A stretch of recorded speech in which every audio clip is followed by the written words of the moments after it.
So it started there.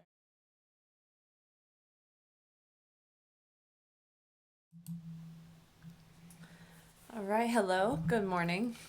Welcome to the Seed to Strength podcast. I'm Jason, My name is Hannah.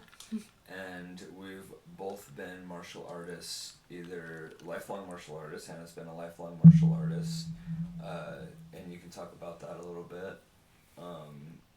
Getting your being raised in the traditional Taekwondo, and then I have been studying mixed martial arts and um, training mixed martial arts for the past 6 years. I have been competing in mixed martial arts for the last 4 years. I believe my first competition was 2021. And then I've been coaching in martial arts for the past 5 years. So Yeah, absolutely. what is what does your background look like, and how is it, being raised in the traditional Taekwondo? Well, it's interesting. It wasn't actually super traditional. Oh, really? So it was Taekwondo, but it was not a traditional Taekwondo place. Okay. Well, how Um, so? so all of our forms were Tang Sudo forms. So we kind of just borrowed from another style. It was a little bit of a blend, and it was a Okay. very interesting environment growing up. I started when I was 4, Nice. and they didn't have a Little Ninjas program yet.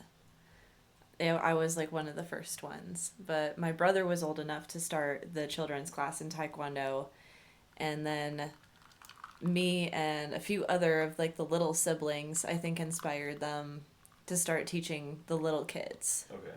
So I was one of the first little ninjas. There was like a small group of us. So you started in the little ninjas if you were that young, and you had a different belt system, a different striping system. And then when you entered the mat for the children's class, you age out of the littles, Mm. you would have a yellow belt Okay. instead of a white belt because you had all that background. You could have started when you were like 3. Yeah. So that's how it started. The instructor was the original instructor that I spent the most time with, Mr. Matthews, was a 4th degree black belt in Taekwondo. Okay. He was also a bandito. Oh, nice. Is that a motorcycle gang? Yes. He had this long ponytail. Nice. And it had like little segments, and he was the nicest guy, big teddy bear of a guy. But yeah, he was a bandito, and his wife was German. Okay. Sabina was Nice. was her name, and I didn't get to know her as well, but it was a very interesting environment. The forms were Tang Sudo. The whole family got involved. It started with my brother. He started, maybe when he was like 6 or 7, something like that. Okay. So it would have been 7. Or no, it would have been 6 because I was probably 3 when he started. So you technically 4. started earlier in life than he did. Yeah, technically. Okay. Technically, yeah. Because he's Because older. he had started at the age of like 6 or 7 on the children's mat. Okay, yeah. So I started with my brother. Then I joined in. And then I can't remember if my parents joined at the same time. And they were already black belts? No, they started around the same time me and my brother did. Oh, and did you guys like all get your black belts together? Like Uh, like roughly? Roughly, yeah. Honestly, within the same few years, we had That's gotten pretty our cool, our actually. black belts. Yeah.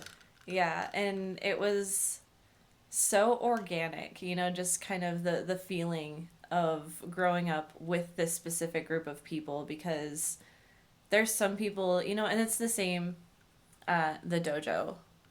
It's you get kids that are invested for life. Yeah. And then you get kids that are invested for a year. You get kids that are invested for 6 months. But the kids that are invested for life end up growing up together. Yeah. And the dojo, and for us was the dojang, is a community when you grow up in it. And I think like the turnover somewhat happens because of the parents a lot of times. You know, because the parents will either they'll push their kids way too hard, and then they'll make the sport not enjoyable, Yeah. or they'll allow their kids to quit. Yeah. You know, which I don't think is a good thing on either end of the spectrum. But and like I've been fortunate enough, at least in my dojo, to not really have to deal with that. Like there are kids, you know, that end up like going for a good amount of time, and then you just don't ever see them again. And I've never had any problem with any of their parents. I've never seen like them pushing them too hard or allowing them to quit or anything like that. For the most part, like everyone's been really cool. So maybe they just decided that that dojo wasn't for them and went to a different one, or they're like, well, like we can't afford it anymore. I mean, there's a lot of variables that could go into it. And sometimes it's the style of martial arts. Like someone might really enjoy martial arts, but maybe not MMA. Maybe Well, it's not, maybe grappling isn't for them, yeah. or maybe it's like the kickboxing. I know like it was a shock for me, and it wasn't a bad shock, but it was just something to get used to when I spent 14 or 15 years as someone that did taekwondo Mm. and then take 10 years off, get back on the mat, and we're allowed to hit each other in the face now. Yeah. So I Well, wasn't hitting anyone in the face, and I kept getting hit in the face because it yeah. wasn't something that I would naturally have to block when I was sparring. I remember the one time me and you were sparring, and I like threw a question mark kick, and then it was like the kick heard around the world, and I like smacked you right in the face, and then everyone Wow. just kind of like looked over to see what your reaction was gonna be. Oh yeah, nobody at the dojo knew me yet. That was Really, I was like hilarious. the relationship was still newer at that point, so Yeah. nobody really knew me or how I was gonna react to that. Yeah, because that was a while. That was when you were still living in Alamo, and so you'd only come up every once in a while. I'd bring Rhiannon up like on Saturdays. Sometimes you'd come, sometimes you couldn't, like depending on, you know, how you were feeling and stuff. But no, I remember that like, and I started my dojo journey originally because you know, I've been through the schooling system. I know kids can be ruthless, kids can be mean, kids can be bullies, and I wanted Aiden, you know, to be able to protect himself. And he started when he's 9 now, like as you know, but like he started when he was 3, like on the later end of 3, so he was almost 4 basically when he started, but he started in October 2019, and so and he was born in February, you know, 2016, so he has it, you know, he was closer to 4 than he was to 3, like technically. But we went, it was actually kind of funny because what happened and how I got in connection with this dojo particularly was I had put something up on Facebook about needing a workout partner, because I was like going to the gym, not as consistently as I am now, but like I was going like every once in a while, and like I just wanted someone to go with, you know, like sometimes it's my goals and my aspirations and, you know, everything that I go to the gym for now, everything that I'm pursuing is a lot different because I'm a martial artist now, but before I wasn't. And so the gym was just kind of like, I didn't understand discipline. I only understood motivation. And I was more motivated to go if someone could go with me than I was disciplined to just go by myself. Yeah. You know, and so I put a post up on Facebook, and I was just like, you know, I need a gym buddy. And my friend Greg goes on there, and he's just like, he just put something like, you already know what's up, or like something like that. And I was just all like, I told him, I was all like, you'd be a good sparring buddy.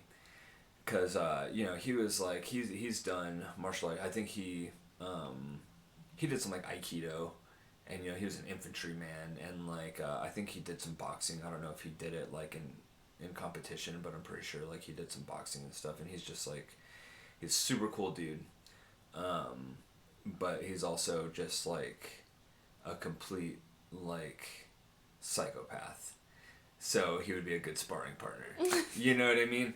And so like it would just be fun, not like in a bad way, not in a Yeah. negative way. You know, it's just like it would be a lot of fun to spar Just with him. the energy. Yeah, So much exactly. chaos in that energy. Cause yeah, and so I you know, he went on there, and he was just like he put that comment, and then I told him like I was like, yeah, you know, like you'd be a good sparring partner, and then I told him like I've always wanted to learn like MMA, and he was just like, well, my buddy has nothing but good stuff to say about Still Dragon MMA, and then he tagged them, and then the owner, who's you know my sensei now, he had commented on there, and he was like, yeah, you know, come check us out, 5:30 to 6:30 or whatever the time was at the time, Monday through Thursday, and I was like, all right, cool.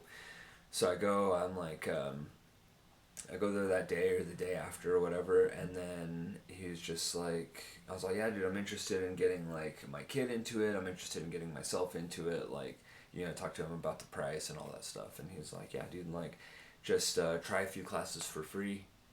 See if you like it. If you do, then you know we'll sign you up, and if not, then it's not everything like you were saying is for everybody, right? And so. Yeah. I was like, okay, and then he was all like, yeah, you can sit in on this class, and then like kind of see what we're doing and see what we're about. It changes every day, you know. We're not gonna do the same thing every single day. And it's like, all right, cool. So I remember sitting in. I remember them holding the shields, and they were just like they were throwing kicks. They were throwing like roundhouse kicks and you know push kicks and snap kicks and stuff like that. And I was like, man, this looks pretty fun. This looks like something that I would like to get into. And so I started, and it was before we had Saturday classes, so it's just Monday through Thursday, and I was there 4 days a week, um, every single class. I jumped right into it. I head dove right into it, and it's crazy because when I went in, I was like skinny fat. I was 145 pounds, and like I'm probably a little bit more now, but I just had a competition yesterday where I competed at 145 pounds. So I'm 145 pounds now, but it's like lean muscle mass. Yeah, you're at about like 6% body fat right now. Yeah, and so it's not like the skinny fat. And I still have the picture actually, like for the first picture that I ever took, before I decided, like, it was like, okay, I just signed up. Like, here's, like, I took a picture of my receipt, and I was like, I'm doing this thing, you know, and then I took a picture of myself in the mirror so I could look back on it and be like, okay, how much did I grow? And I'm really happy I did that because there's been a lot of growth over the past, you know, few years that I've been training, and it was just I went in and I was like kind of skinny fat. I didn't know how to do a push up. I didn't know how to do like anything. Like I was pretty weak. I thought that like I was okay because I skateboarded, and you know I had worked outside, you know, digging trees and like doing all kinds of stuff. So I'm like, yeah, I'm fit for this. And I actually learned, because whenever I lived in Alamogordo, I took this astronomy class, and there was this guy there that he taught like boxing, and I told him that I would tutor him in astronomy if he would teach me boxing, and he was like, all right. So I go in with this arrogant mindset. I was young at the time, like I was in my 20s, you know, but I go in with this arrogant mindset, like, well, I work at Sonic and I rollerblade for like, you know, 6 hours a day, and then I go and I skateboard and I go on hikes and stuff, like, I can handle it. I can handle the cardio, no big deal. After the first 1 minute, I was dying. We were just hitting the mitts, and I was just like, I was so dead. I was so lightheaded, and it was actually like, I was, I was smoking cigarettes at the time too. Mm. And one time I went in, and I had smoked a cigarette before I went in, and he's just like, "Did you smoke a cigarette before you came in here?" And I'm like, "Yeah." And he just kind of looked at me like a disappointed father. And I was just like, all right. And then I realized, like, yeah, that was a horrible idea. Horrible idea. And it's crazy now because, like, that 1 minute of just hitting mitts, like, I was lightheaded. I was about to pass out. I was about to faint. Like, you know, the room was spinning. Like, and now, like, I hit mitts and grapple and roll like it's just, like it's nothing. I still get the physical exercise and the exertion, the heart rate spikes and stuff like that. But I've learned how to control, and part of the way to do that is by learning how to meditate. Because like when in meditation, like in very concentrated meditation, you're learning how to control your breath. You do like the box breathing or whatever, where you inhale for 4 seconds and then you hold it in for however long, and then you exhale for however long, and then you hold that out, and then you do it again. And when I first started grappling, I was getting smashed by everybody. But the worst was when I'd go against someone that was, had 70 to 100 pounds on me. And then you're just getting smashed. You can't breathe. It's chaotic and it's claustrophobic and it's panic inducing. Like, it's horrible. It's really like it's the beginner's hell of jiu-jitsu. White belt hell. Yeah, and it's just not like a fun place to be, especially like because some white belts, they're strength training and stuff, so they're strong, so they can deal with it a little bit better because they're explosive and they can kind of like try to weasel their way out. I was not, I was the lanky, nerdy, goofy, like weak kid, and then I learned though, because I was just like, one of the things that I do after training sessions is I figure out what I need to improve on. And when I first started, I realized that like what makes me the most uncomfortable is just getting smashed by a 250-pound dude when I'm 145 pounds. Yeah. And so I learned how to breathe. I started doing meditation. I learned how to like relax my muscles. I learned how to get into like be comfortable in those positions and things like that. And then after a while, you realize like once you start learning conceptual jiu-jitsu, you realize that like that person can only stay in that spot for a certain amount of time, because a lot of times with the bigger dudes, they'll get tired just laying there, Yeah. especially if they don't grapple a lot. They'll get tired just laying there. But then the other thing is that if they're going to go for anything, if they're going to go for a submission, or they're going to try to pass your legs, or they're going to try to get on top or whatever it is, or take your back, they have to move. And in order for that to happen, like, they relieve the pressure from you. So if you just kind of like lay there and kind of like let it happen, and then just wait for them to like make a move, and then you time it correctly, then you can more easily kind of escape, or try to defend whatever move that they're trying to put on you. You just have to get past the mental barrier, like the panicked feeling that you get when someone is just like smothering you with their weight. Yeah. And that's like, that was a brand new thing for me too, grappling. There's no grappling in Taekwondo. Yeah. But I had a ton of strength training between. So like I'd stopped doing Taekwondo, and oddly enough, I stopped doing Taekwondo because I was still living with my parents. I was 17, and my mom said I couldn't do MMA because I'd already reached second degree black belt in Taekwondo. Yeah. And that you can go way up the ranks in Taekwondo and you can compete and all of that, but I wanted to go a different direction. I wanted to start doing MMA. It seemed like something that would be suited for the next step for me. Yeah. And my mom just has a ton of anxiety. She was like, no, if you're living under my roof, that's not going to happen. And I was a teenager with a ton of responsibility. I had college classes, high school classes, AP classes, Yeah. a job, and then I was also instructing at Taekwondo. So it was like teaching the 3 to 6 year olds. Yeah. Like the Little Ninjas class was my class. And it was too much. And I was ticked off because my mom wouldn't let me do MMA. So I just dropped it at that point after I had my second degree black belt. I was like, Yeah. okay, if you're not going to let me do what I want to do, then the interest just kind of, it felt like I was being forced to fill a role instead of follow what I wanted to do. And that's rough, because it's rough to not get the support from the people that you want to support you. And honestly, like, that's what a lot of fighters deal with. Like a lot of fighters deal with that. You know, they're just like, man, like my parents don't want me to do this because like MMA. I mean, like if you think about it, it's very new. Like boxing has been around forever. Kickboxing has been around. Muay Thai's been around. MMA's all like it's probably less than like a century. You know. And It, she would have felt the same way about it, honestly, if it oh were no. boxing or kickboxing. But MMA, especially, yeah. Well, and it has a reputation. Yeah. It looks a lot scarier. Well, and I know that like in terms of like your parents or even like mine, the same thing.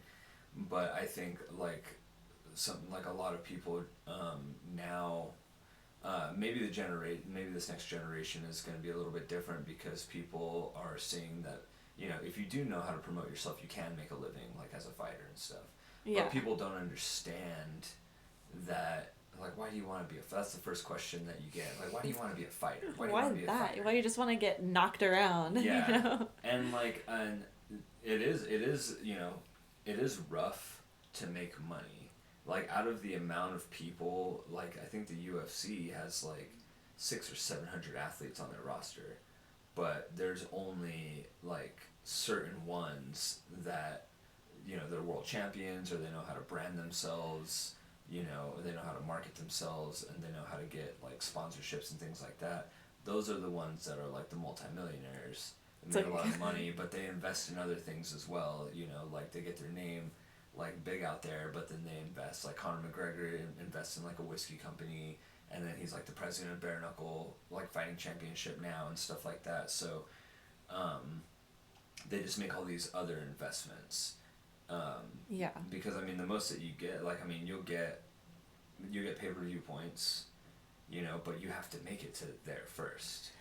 Well, yeah, and It's like then being you a have to. musician. Well, and it's almost like harder than being a musician. Like, you also have to keep yourself relevant if you want to Yeah. be a fighter. And to do that, you have to win. Yeah, no, yeah, and you have to win stylistically because there are people that have double digits in their, on their record, on their loss record, and Yeah. but those are like, there's a lot of different like fighters that have lost multiple times, but people know them because they're warriors. They know how to fight. They know how to promote themselves. They know how to be entertaining. Because if you think about it, like fighting now, it's entertainment first. Yeah, like, who do you think of when you think of, like, big personality relevant today?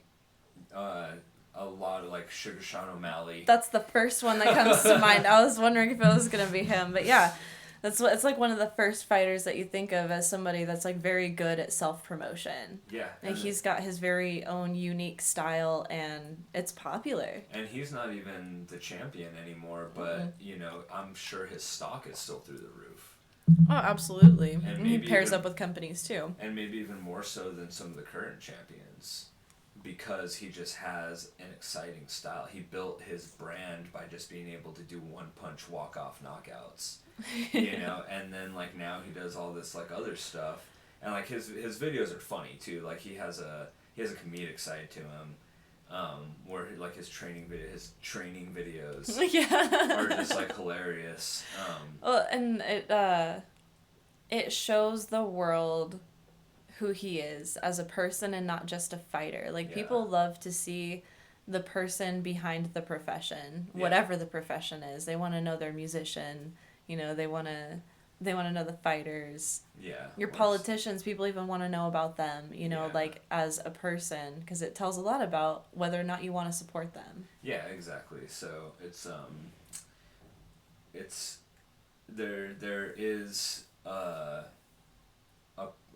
an issue with a lot of times the people that you want to support you like not necessarily supporting you. Like I would never be able to bring my mom to an MMA fight. Yeah. Even if I wasn't the one fighting, like she wouldn't go. She's told me because like I think because my MMA fight was put up on YouTube and unfortunately it's been taken down. Yeah. So it's no longer in the archives. But we watched it here over Christmas, I believe, because Aiden didn't see that fight, and so I showed him, It was when like we had the TV where the music room is now Yeah. and stuff like that. And I'm pretty sure my mom was here. I don't remember, but I know my sister and you know her family was here and they watched the fight and everything. But my mom was just like, she told me that she wouldn't even like go to like a grappling competition. Yeah. You know, because it's just like, but she also, my mom's just one of those people that's real like, she's just kind of fragile, you know, and so she doesn't understand like the toughness uh, that I have in these grappling competitions. It's like, okay, Absolutely. like I'm not gonna, and the intelligence, like I'm not gonna let my arm snap for a $20 medal. Yeah, Right. you're gonna tap before the snap, bro. Yeah. It's like tap before snap or tap before nap, you know? Yeah. It's one or the other. But it's rough to like not have the support. I think Some it's exposure. Like, yeah. because sometimes things feel really scary if you're not exposed to them a whole lot. So these things feel super shocking. And some people have a hard time even just exposing themselves in order to get comfortable Yeah. because the thought of it is too scary at the beginning. So it's like everyone kind of has a different threshold for it. And if the people that you'd like to support you don't have the threshold, then it's like It's like, something yeah, that you that's just what it have to is. accept, you know? Well, and then like, you know, I've grown my entire life um just kind of like doing things by myself. Like I was probably more raised by my sister than anybody because she was the one I was always hanging around. She was the Yeah. one that would have to like pick me up from work when I didn't have a car and like you know things like that. And I would always hang out with her and her buddies, and we'd always do everything together. And like now, it's the same thing. Like now that she lives here, you know, it's cool because we're actually able to do these things together, and I'm able to have that support. And you know, I have that support from you when before me and you started dating. You know, because I started training in 2019 and we didn't start dating until 2023, so for that period of time, like you know, because my sister was still living in Phoenix and stuff, so like the only support system I had was like the dojo, and that was it. But I didn't have any like close immediate family supporting or anything like that. My boss is always supportive too. Like he's always just asking me about competitions and stuff like that, which is pretty cool, because he likes boxing. You know, he likes Manny Pacquiao and stuff like that. Like he likes to watch boxing, which I was actually kind of surprised when he first told me that. I was like, really, you? But you know, so the support system is there, and then there's always been people that have helped. Like sometimes, like my sensei can't make it to these events. Like he couldn't make it to the super fight yesterday. So I, you know, like I said, I've been coaching for I think the first time I did like assistant coaching was like 2020 or 2021. I don't remember after like the pandemic happened, like when the gym opened back up, but I might have started doing assistant coaching before the world shut down, because there was a couple months in 2020 that the world wasn't shut down yet. It was like Yeah, January, it was February. yeah, it was around March that the shutdowns came. So I think it was either 2020 or 2021 I started coaching, and I started competing in 2021. And the first competition I did this one called Desert Jiu Jitsu Championships. And the first competition I ever did, and I went, and my sensei couldn't make it, so it was me and you know one of my training partners, Francisco, and I coached Francisco for the first time ever. It was my first time coaching at a competition and my first time competing at a competition. It was a big So day. yeah, so I just jumped in there and I was like, okay, like I coached Francisco, he ended up getting second place, and then I didn't have a coach, so I let Aiden coach me, and Aiden was, let's see, if it was 2021, he would have been like 4 or 5 at the time, depending on the month. That's adorable. Yeah, and so he was on the side coaching me, but my friend Jude like came in and he trains out of Zia Martial Arts, like that's his home gym. But I'd gone to a couple seminars and stuff, so like I started knowing like some of the people from Zia, and they're really like really cool people. The people that I've met there, and actually the not the competition yesterday, but the competition before, I actually faced someone from Zia Martial Arts. Yeah. And then I ended up like losing on points to that particular person, but then his coach went on, like when I posted about it on Facebook, his coach went on and was like commented and telling me that like I fought with a lot of heart. I showed my toughness out there. No matter what position I got into, like I refused to tap.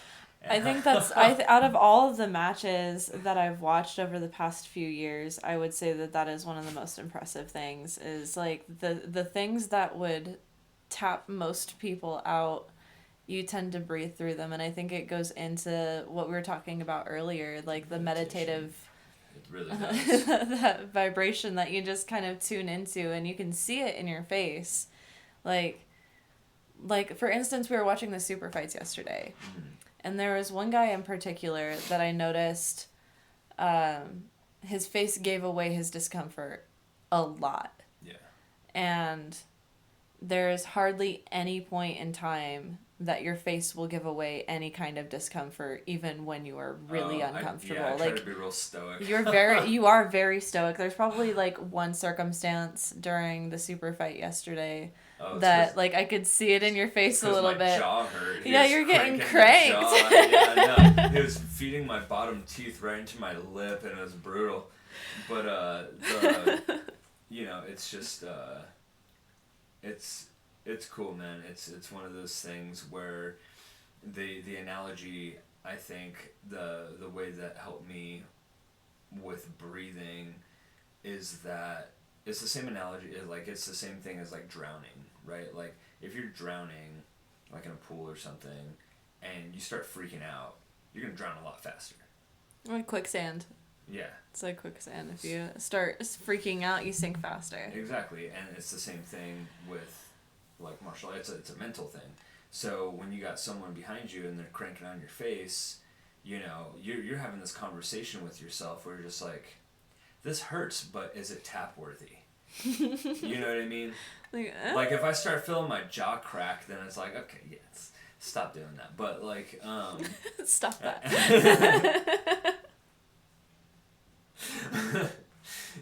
But if it's not to that point, then it's just like, well, do I really need to though? Because I've panic tapped people before, like in competition. There's this one person in particular. I got like I got a guillotine on him. He like shot in, and I ended up like wrapping a guillotine around him, and then he like took me down, but I like swept him to the other side, and before I could even get onto the mount and arch my back to like finish the guillotine, he had like tapped like mid roll. So it was either like really tight already or he panic tapped.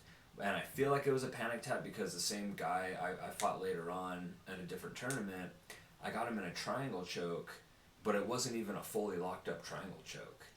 And he tapped like right away. And it's just like, okay, there's 98% of the game is just mental. Like it's mental fortitude that you have to have. And that's not just in competition, that's pre-competition as well, because if you don't have the mentality to cut the weight, they call that the fight before the fight. It's like that's a hard thing to do. That was probably the hardest from like what I watched. The actual day of the super fights was pretty chill, Yeah. It wasn't a whole lot of like nervousness. It's just like ready to eat. Yeah, see, and that's what I was telling you. So like when I cut this weight, so I cut, as you know, I cut 15 pounds for this competition. So basically what was supposed to happen was I was supposed to do AGF, the American Grappling Federation, in October 25th. And then the weekend after, I was supposed to have a super fight set up November 1st. And then the weekend after that, I was supposed to have a super fight set up November 8th. So I went to Albuquerque, took the kids, we all competed. I took third, Aiden took second, and then Rhiannon took third. So it was a good and then your brother was able to come, which was really cool. And so it was a good setup. And normally what happens is I'll do like a competition, and then there'll be like a couple months in between Yeah, before there's I a do break. another competition. But I hadn't competed since April of this year, and it was because like I was dealing with all kinds of like knee issues and stuff like that. So since I hadn't competed since April, and I was just like, man, I want to compete more. I want to jump into these competitions. And so I had told my sensei, I was just like, hey man, like I don't just want to do tournaments. If anyone has super fights, sign me up. And then he literally messaged me the next day and was all like, hey, signed you up for a super fight. And I was like, sick. And that was the one that ended up getting canceled. But then there was another one that I saw because since he had signed me up for the super fights, I went to Smooth Comp, and I went to see if I could find the super fight that he had signed me up for.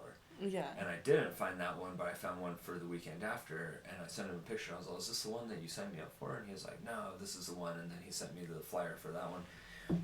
And I was like, well, there's another one. I was like, and if it's cool with you, I would like to sign up for all three. And he's like, yeah, dude, yeah, like back to back to back, like let's get it. And I'm like, all right, sick. So again, the one on November 1st ended up getting canceled, so this one ended up, it would have been my second super fight, but it ended up being my first one. And it was just like, I don't really get nervous anymore because I've done well, that's not necessarily true. I'll explain that in a second, but I've done a handful of competitions. I've done over a dozen competitions.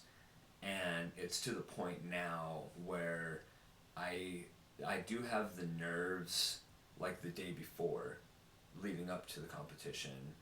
But then the day of, it's not bad. Yeah. And then I get to the venue, and then it really isn't bad. And then as soon as I step on the mat, it's just gone completely. It's like the second that you weigh in Yeah. is when a lot of the relief happens. Well, and then like because there's always like you anticipate what could potentially happen. It's like, what if I get caught in a heel hook, and he just shreds my knee, or what if this is the one competition where like my elbow pops through my skin, like.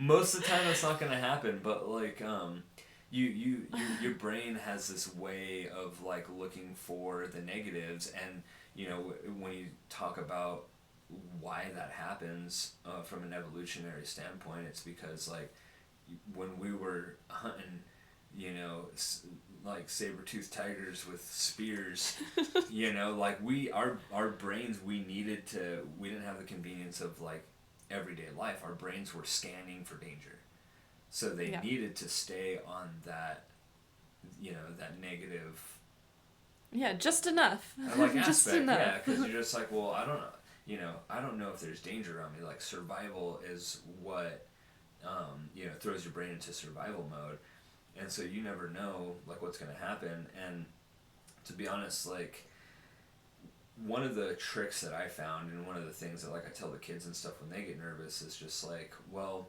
if you think about it, nervousness and excitement, like your body shows the exact same symptoms. So you're gonna get like sweaty, you're gonna get like maybe a little shaky, your heart rate's gonna go up.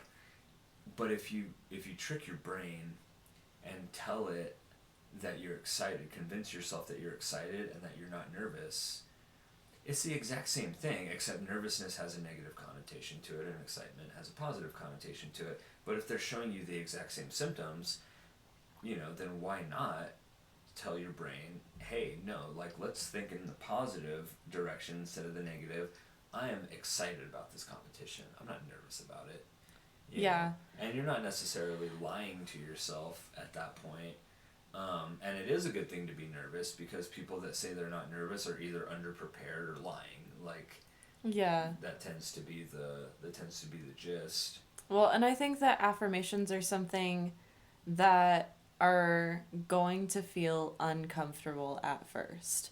Like they're going to feel awkward. It's going to feel almost cringy when you say affirmations of any kind to yourself. Yeah.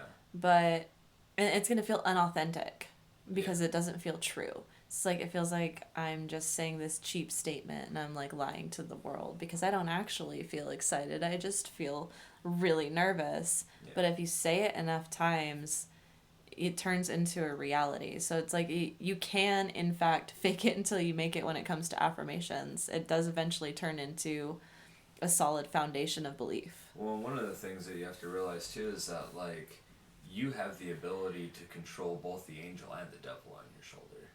Yeah.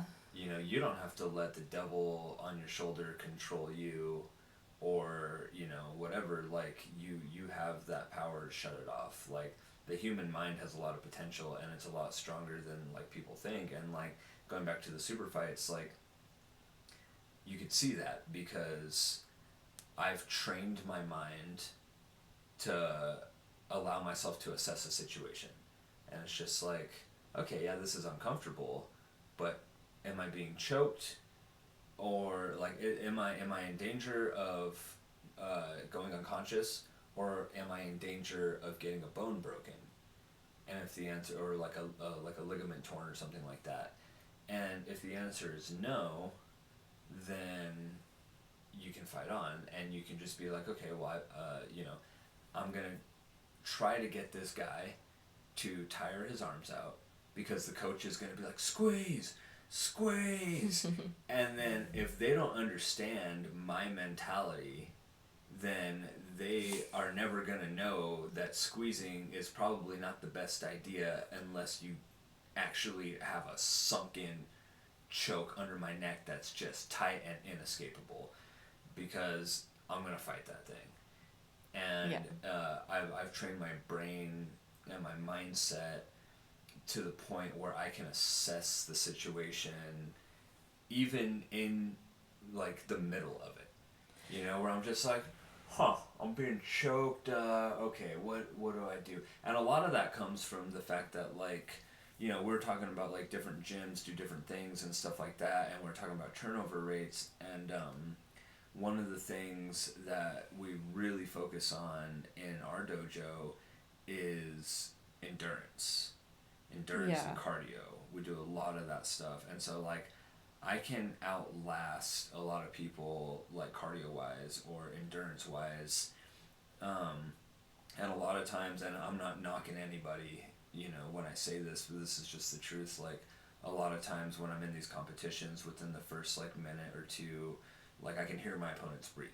You know, they're breathing through their mouth. They're just, and I'm like, man, if they're tired, like, or like if sometimes like I'll get like tired as well toward like the end of it, and it's just the adrenaline dump, and I'm just like, man, if I'm tired, I can't imagine what they're like, you know. And a lot of times that happens with the Desert Jiu-Jitsu Championships just because they're 10-minute rounds, but the super fight yesterday was 8-minute round, and I wasn't tired at all at the end of it, and we were moving the entire time. We weren't stuck in some collar tie stalemate kind of thing. Like literally the entire time we were moving, I was rolling, he was rolling, we were Yeah. jumping around, he was throwing me, he was taking my back.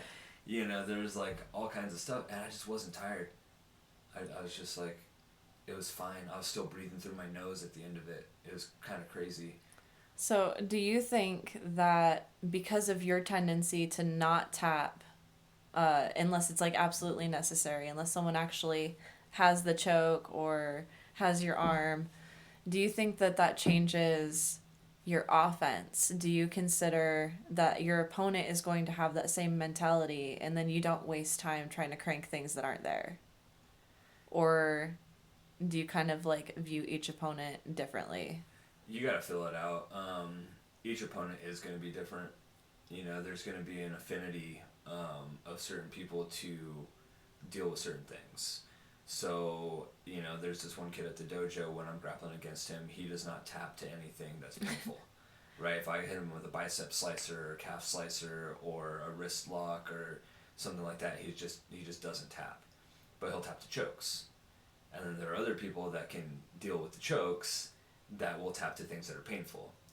And then if I'm going against a bigger guy, like I'm not gonna try to get an armbar on him necessarily because he's big and he's powerful and he could just probably stack into me. I have gotten an armbar on bigger dudes before, but for the most part, it makes more sense for me to either try to get a choke or, you know, small joint manipulation. Yeah. You know, as opposed to like, you know, trying to crank an armbar. If it's there, it's there. But also, that's the thing too, is that like, I don't ever really go in with a game plan, and people Yeah. might think that that's not a good idea. But if like for my MMA fight, I went in with a game plan because I was just like, you know, and I didn't end up like getting my hand raised on that fight, but I also like wasn't a slouch. You know, my sensei, even though I didn't get my hand raised, you know, my sensei was like, dude, like, you you you couldn't have done any more than you did like I asked you to. You know what I mean? Yeah. Like, so he was happy with the work that I put in, even though like I didn't end up with the win, you know, that time. But I went in with a game plan because I was like, okay, I'm going against a kickboxer, and my stand up is pretty good, like I would say, but my jiu-jitsu is better because I just have more experience in that area. He had more experience in doing like kickboxing fights. Yeah. I think he had done one or two or something before, like me and him had fought, but he had never done any jiu-jitsu tournaments, and I had done jiu-jitsu tournaments. So, like, a lot of times, like, whenever there would be, like, an exchange on the ground or something, like, I would win the exchange on the ground. But, you know, he ended up winning, like, the exchanges when we were standing up. So for that one, I did go in with a game plan because it's like, okay, well, it's my style versus your style. Yeah. But in jiu-jitsu, it's just like, it's hard because one thing is that like when you're going into a tournament, you don't know who you're competing against a lot of times until you're just face to face with that person ready to compete.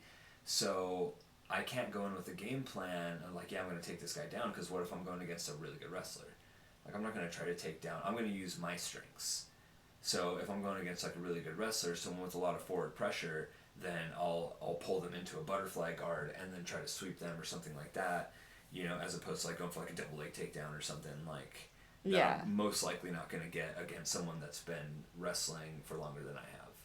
Yeah. You know, so it's just, it's intelligent fighting. Like, that's the way I try to go about it, is I just try to see like, okay, what's good about this person, or just kind of feel it out for a little bit, see where their strengths are at, and then just it's really just flowing with them, just following their body wherever it goes. The guy that I fought yesterday, the super fight, that guy was a really good back taker, and I knew that going into the fight, and I still got my back taken because he was just good at taking the back.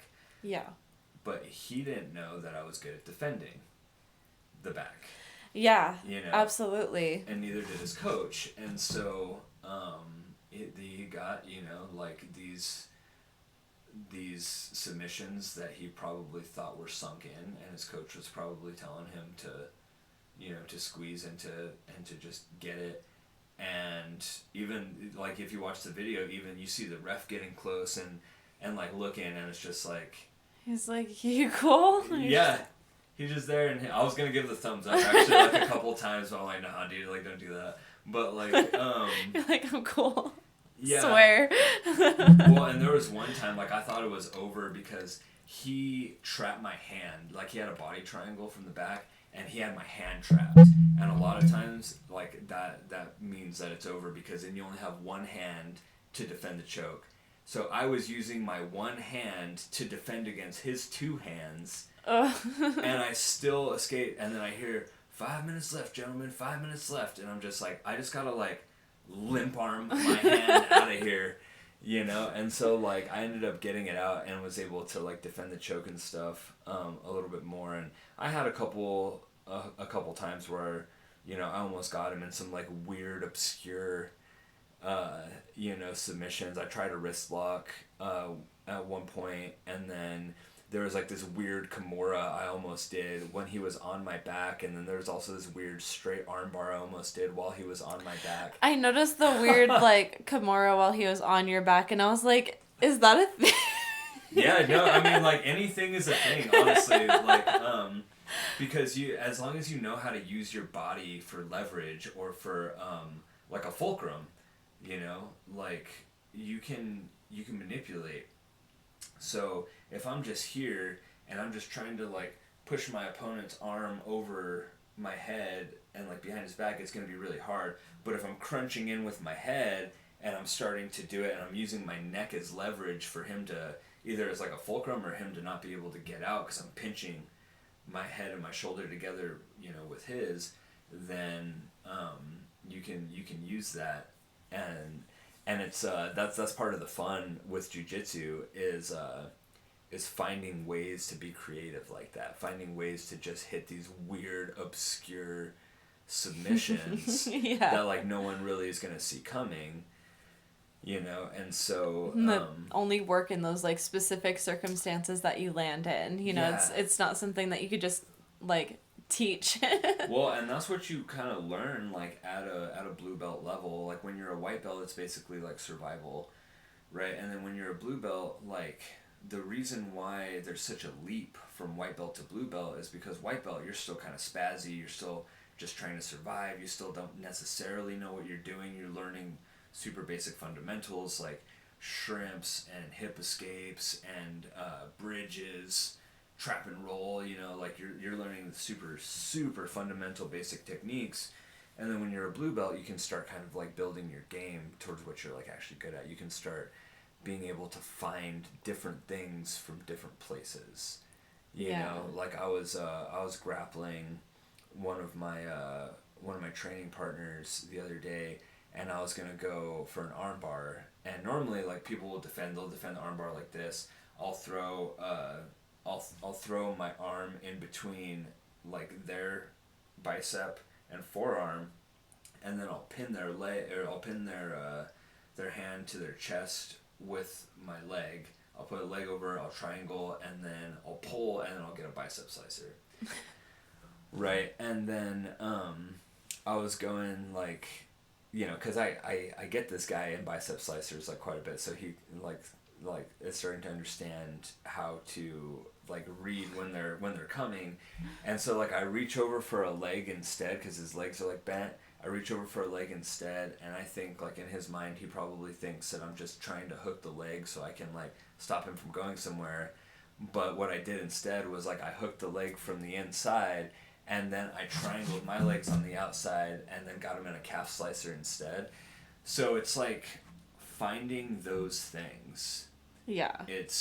It's hard to train because it is very circumstantial, but that's the good thing about it too, because when you find the circumstances in which they're applicable, then you can coach from that specific standpoint where you're like, okay, well, if your opponent does this, I find that this works, or something like that. Another thing that I noticed from watching the super fights, not just yours, but just like watching multiple super fights yesterday as someone that like hasn't done a ton of jiu-jitsu, I just kind of noticed that the people that did the best managed to roll with submissions instead of like let themselves get locked into them.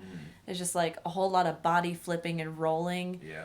to get that body part back to a comfortable position. People like rolling their entire bodies around their arm because their arm got caught in something, and then they're back to a normal position because they moved their entire body. So it's just like it's kind of like the grappling parallel to rolling with the punches. And that's what makes it exciting too. And like I did that a couple times because like the dude got me in an omoplata, and then I rolled out of it before he could reach around my hip and like stop me from rolling. He got me in a belly down arm bar, which like honestly, like I thought I was in fear that I was gonna lose the match with that arm bar, but then I rolled out of it, and then I sat up, and then I like pressured into him, and I like stacked past him. And at the end of the day, like nobody won. Like it ended up being It was a draw. So like at the end of the 8 minutes, and that says a lot about him as well. That says that he was able to hang for 8 minutes, and I was also able to hang for 8 minutes. It was a good match overall. Well, and then one of the things too is that like, okay, so if you were to have better offense or better defense, which would you choose? Probably better defense, honestly. I would also choose better defense, and the reason for that is because like yeah, in the sport world, it's good to have better offense and stuff like that. But they call it self defense for a reason. And so, like, if someone were to get me in like a really bad position in the street or something like that, if my defense is like impeccable, like I'm gonna want that a lot more than I'm gonna want good offense. Because you're going to be able to escape and get away, not necessarily put Yeah, gasoline on the fire. yeah, You're not going to want to add a whole lot of offense there. You're going to want to get out. exactly. And like if I had to choke somebody out or had to break their limb or something like that, like to the untrained person, like I would be able to do it. Yeah. You know, but that's against the untrained person. And a lot of people that are going to attack you on the street are not going to be trained. You know, like you have your knuckleheads, you know, every once in a while, but like most of the time, like the reason people train martial arts is so they never have to use it. Yeah, absolutely. You know, but they can. Like it's in their arsenal if they have to. There's so much confidence that you get from that. And I think that's like why my parents put me and my brother in martial arts from the beginning. And then it became something that was important to my mom because just as a woman, you want to have some kind of self defense. Yeah. And then our gym kind of adjusted at one point. I think it's around the time that my mom became a black belt and started teaching. Because my mom she had a different personality in the martial arts. She really enjoyed the artistry. She liked forms. And when it came to a day that everybody was sparring, she hated it. She hated sparring. She's good at it. Yeah. She's got a powerful roundhouse, but she didn't like it. So she kind of leaned into learning how to teach things that were also important but weren't in the gym at that time. Okay. So she brought in her and I can't remember if it was Mr. Bennett, Paul's dad, or if it was Mr. Matthews, or if it was a combination that had helped out. I believe it was Mr. Bennett. But they did Krav Maga and women's self-defense classes. So there was like weapons self-defense involved and Kobaton. There's just all kinds of self-defense that was added into it that people could show up to regularly. You know, it wasn't just like one seminar Yeah. of, okay, remember these moves in case you get attacked. No, it's like, no, show up to class every week, twice a week, and get these down so that if somebody comes up and tries to do something to hurt you, it's instinct. You know, you don't have to go, wait. Okay, so I put my hand here. Yeah, exactly. And here. Yeah, and that's one of the problems, and we were talking about this a little bit yesterday, I think, but that's one of the problems with like some of the self-defense like seminars is that like they're good, you know, because it's a good introduction, but you can't just go to 1 2 hour class and expect to just like so there's ways to do it. Like if you go and you just take the 1 2 hour, you know, self-defense class and then you think that you're ready to defend yourself, you're building up a lot of false confidence. But if you go to that one class and then you continue to practice the technique that you learned in that class, over time you're gonna be like, okay, like I've built up like real confidence. And like, because let's just say like if I went to, let's just say 1 week of dojo and then I'm like, okay, cool, I went to a week, I can defend myself now. I'm good. No way. Like there's no way, and it's you get humbled on the mats because you're just like you first start, you're getting twisted up by some 13-year-old girl that's been doing it for 2 months longer than you have, right? And then Yeah. and you're just like, okay, maybe not, you know, like maybe I can defend myself, but you know, after time you realize that like you can, because like now like I don't even I'm alert, but I'm not paranoid. You know, if I'm like if I'm at a grocery store or like something like that, I'm just Gas like, station. kind of, you know, making sure that like everything's cool, you know, around me. But if something ever popped off, like I would know how to handle it because I'd be like, okay, dude, like the first thing I would do is just like try to like mitigate the tension. Like you don't want to fight people. You know, like you really don't. It's not a good idea. Like, because I mean, if you have like an ego or something, you're like, oh well, that guy said something to me, and so like I need to get back at him or whatever. It's just like, no, it's not. You never know what people are packing, and it's not worth your life. The reason, in my opinion, to do martial arts and to study it and to practice it is, oh, well, there's multiple different reasons, like, you know, discipline and things like that, like, come with it, and confidence, but it's to protect yourself and to protect the people that might not be able to protect themselves. Absolutely. You know, so if you see a group of, like, teenagers and they're both, like, simultaneously fighting each other, it's like, I'm not going to get involved in that. You know, whatever. These guys are like, it's a mutual agreement kind of thing. Yeah, they're getting into trouble because it's consensual. Yeah. It's consensual trouble. Whatever, You know, I'm they not both gonna want go. trouble. Yeah, I'm not gonna go to But the side. But if you're, you know, you hear someone screaming, like, because, you know, they're getting forced into a van or something, it's just like, yeah, dude, you have to go help. That's your yeah. obligation. Yeah, absolutely. As somebody that knows how to help and has the ability to help, like it does become an obligation, and I think it relieves a lot of anxiety with self. Mm. Because I think that a lot of anxiety has to do with fear of what could happen, you know, like that anything could happen at any time is kind of an anxiety feeling, right? Yeah. So if you've built trust with yourself, you can kind of lessen the load of the anxiety. Yeah. And strength is another way to do that. And that's one of the arguments that people try to make against jujitsu as self-defense, especially for like girls, and they're just like, well, any strong guy's gonna be able to attack you and da, da, da, da, da. They don't realize how much strength you build just doing jujitsu. Mm-hmm. Like I can't tell you how strong Rhiannon's gotten just in the past year of going consistently. She's going longer Yeah.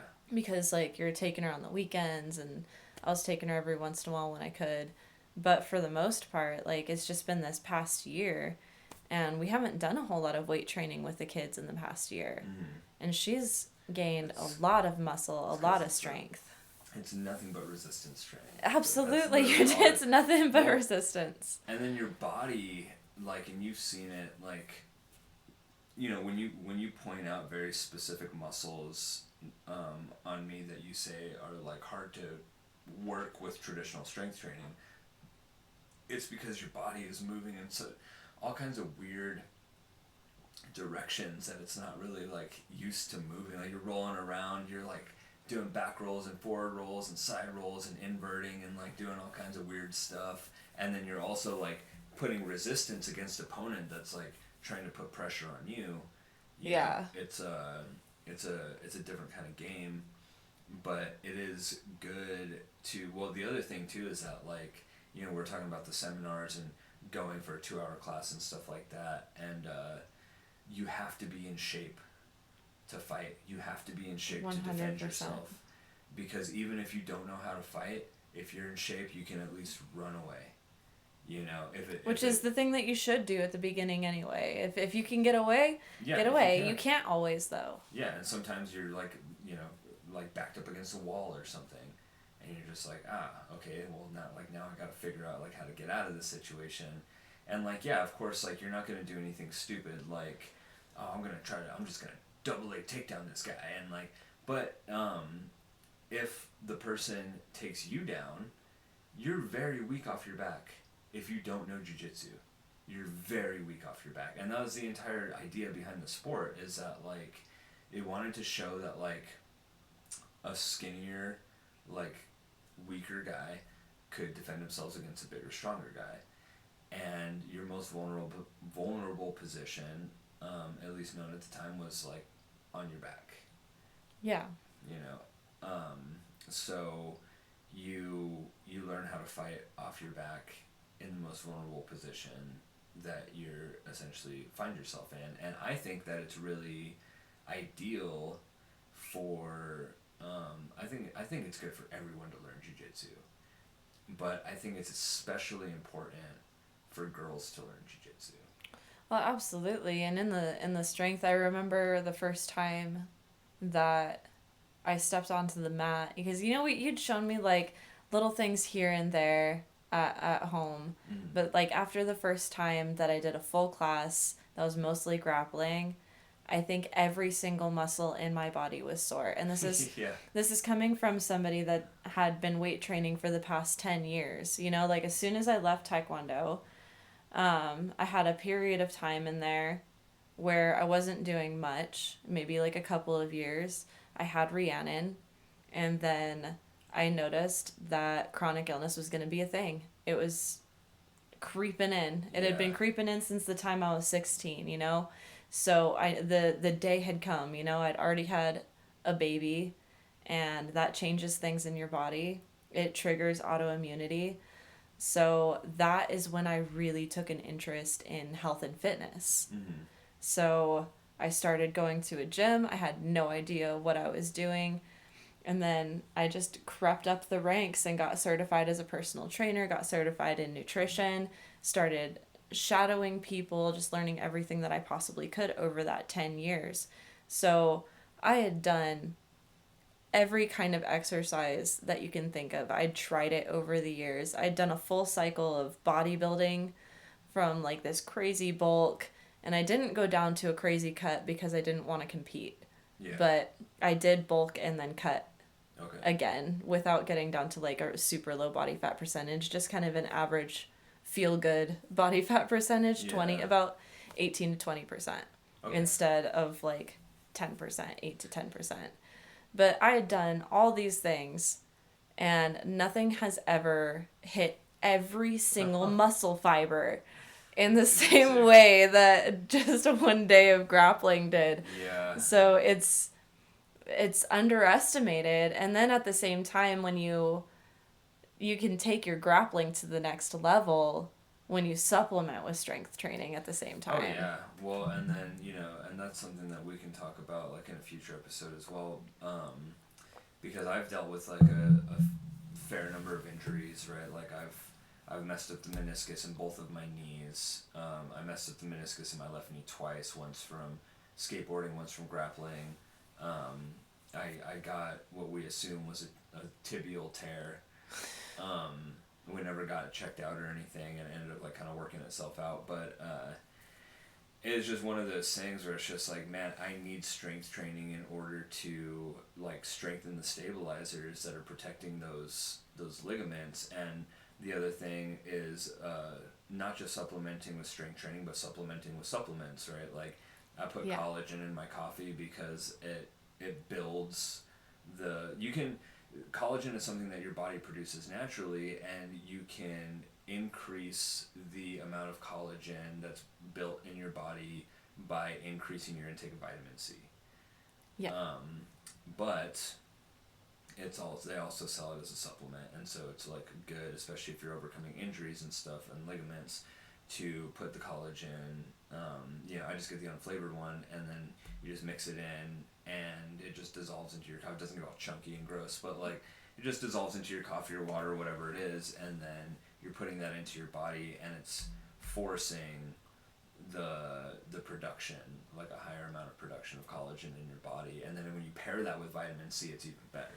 Yeah, and which vitamin C, along with pretty much every other vitamin and mineral supplement that you can take, it's best from its food source. It's best absorbed in its whole food form, and people think that oranges are probably like the first thing that you would go for vitamin C, the poster and it's child, but they're not really. No, they're sweet. Maybe it's because they're more desirable, but green onions are heavier in vitamin C. absolutely. And then you have like bell peppers. Bell peppers have an insane amount of vitamin C. Yeah. So like they're super vital. So you don't have to go eat an orange every time you hear vitamin C. There's a whole list, and that's another episode all in its own. Is just some nutrition facts. And you have people that supplement with like vitamin C, like the emergency tablets, or like vitamin C. But we strayed so far away from nature. You have in an orange, you have probably about 5 milligrams of vitamin C. in a vitamin C tablet, you have about 500 milligrams of vitamin C, and you're just like, man, like sometimes more isn't better, you know. And No, like it's one of those things like vitamin C. Correct me if I'm wrong, but it's not one of those vitamins that you can actually overdose on. I don't believe so. No, it's one of those that you kind of it just runs right through you when you have too much of it. Mm-hmm. Your B vitamins, they run through you if you have too much of them. Um, it's crazy. People think that more is always better, and the main thing that I can think is protein. Everyone thinks that you need an obscene amount of protein, Yeah. and you really only need as much as your individual body needs Well, and it depends on your for goal too, right? well, yeah, absolutely. And maintenance. So, like, the thing that you look at is how much protein do I need to maintain the amount of muscle that's already on my body and to get me through every day. But when you're overdoing it on protein, your body's like, yeah, we don't need all of this. And And it there's gets converted into carbohydrates, which is something that yeah, people that are on some kind of health journey are usually trying to limit. and there's different sources of protein and different reasons to use different ones. You know, there's like a lot of people that so what people might not understand is there's essential amino acids and there's non-essential amino acids. Yeah, And the essential amino acids are the ones that your body cannot produce on its own. And there's 9 of them, I believe. There are 9 essential amino acids. So in order to get a complete protein, you need something that is going to contain all of those 9 essential amino acids. And if you are just eating something like beans, they're not going to contain all. They're a good source of protein. People just hear that. They're like, yeah, beans are a good source of protein. It's like, yeah, but they're not a complete protein unless you pair them with something. with Like, something that have the other amino acids that you're missing from that food. You know, you get the full exactly. profile in the meal. So, and there are plants that have a full spectrum of your 9 essential amino acids. Quinoa is one of them. Amaranth, I believe, is another one. So there are foods in the plant world that do have those um, complete proteins, but just like vitamin C is the poster child for, or oranges are the poster child for vitamin C, beans are the poster child for like plant-based protein. Absolutely. Or like soy sometimes, like if you're talking about like tofu and stuff like that. But the problem is that like you will be protein deficient if you're only relying on beans for your protein. If you're like Absolutely. a vegetarian or something, I, and obviously not saying vegetarianism is bad or veganism is bad or anything like that. Like everybody does specific diets for specific reasons or has specific lifestyles. I don't think any of them are inherently good or bad. I think it just depends on what your goal is and how your body responds to whatever diet that you're doing. yeah, the funniest thing to me is how many arguments there are over superiority of dietary lifestyles.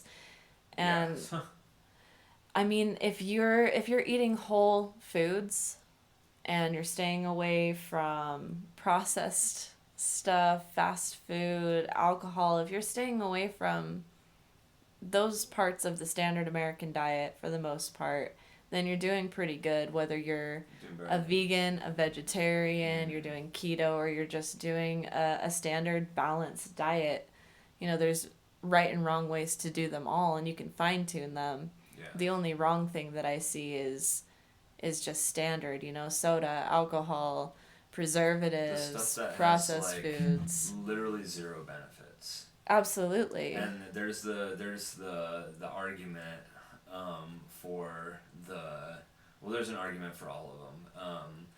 The one for alcohol is just like, okay, well, but red wine is good for memory because like short-term memory retention because it has resveratrol in it. It's like, well, yeah, but wine comes from grapes. Grapes are the things that give it the resveratrol, right? Peanuts, if you eat like raw peanuts with, well, they're not raw, they're boiled, but like if you eat the boiled peanuts with the peanut skins, Mm-hmm. those also have resveratrol in them. So you don't need to, if you're cramming for an exam, you don't need to be slamming wine, like eat some peanuts. It's, Yeah. I Just mean, leave the and skin on. there have been plenty of studies that have come out more recently pointing to the fact that alcohol is a toxin and nothing more. It kills your brain cells every sip of it, and then people will make the also for the other side of it, they'll tell you that like beer has good health benefits to it, and it's not the beer, it's not the alcohol, it's not the processing, it's the hops, Absolutely. and they're just like, well, it's good, it can be good for your heart.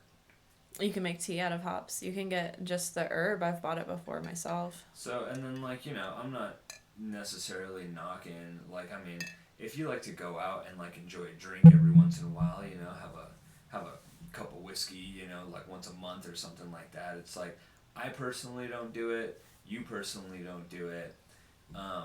But I have before, and at one point, I was drinking a beer a day, Yeah. which and to the normal person that doesn't sound bad. I was even explaining that to my mom because she was just like a beer a day, like she was treating me like I was an alcoholic, and I was just like, it's just a beer, dude. Like it's just one beer a day. It's not that bad. And then one beer wasn't enough. Like so, I would go to the dojo, I'd work out, I'd come home, I'd drink a beer, and be like, all right, cool. Like that was my reward for hard work at the dojo. And then I wasn't getting the satisfaction out of that one beer, and it turned into two. And then I'm like, wait a minute, I gotta recognize the pattern before it turns into a problem. And when one beer turns into two beers, soon enough that's going to turn into three, and then four, and then I'm drinking a whole 6 pack a day, and then It's it's a just not slippery enough. slope. It's a very slippery slope, and I realized that I had to get off that slippery slope before it got too intense. And so I had like my last 6 pack, like, let's see, I think the last, yeah, so it'll have been August of next year. I will not have had a sip of alcohol for 4 years. Yeah. So I haven't had since August 2022. I haven't had a sip of alcohol. So there was just like a time where I was just like, okay, well, I'm gonna drink this 6 pack, and then I didn't drink it all in one night, but I'm gonna finish this through the 6 pack, and then I'm just not gonna buy beer anymore. The easiest way to quit something is to just not buy it. Yeah. Right? You want to quit drinking soda? Like, okay, I have a 12 pack in the fridge. Get through the 12 pack. It gives you enough time to mentally prepare too. Yeah, and then just don't buy it. Like, it's. I know it's not that easy for a lot of people. Like a lot of people have like a real addictive personality. Well, and it's not even an addictive personality. Like it's the sugar.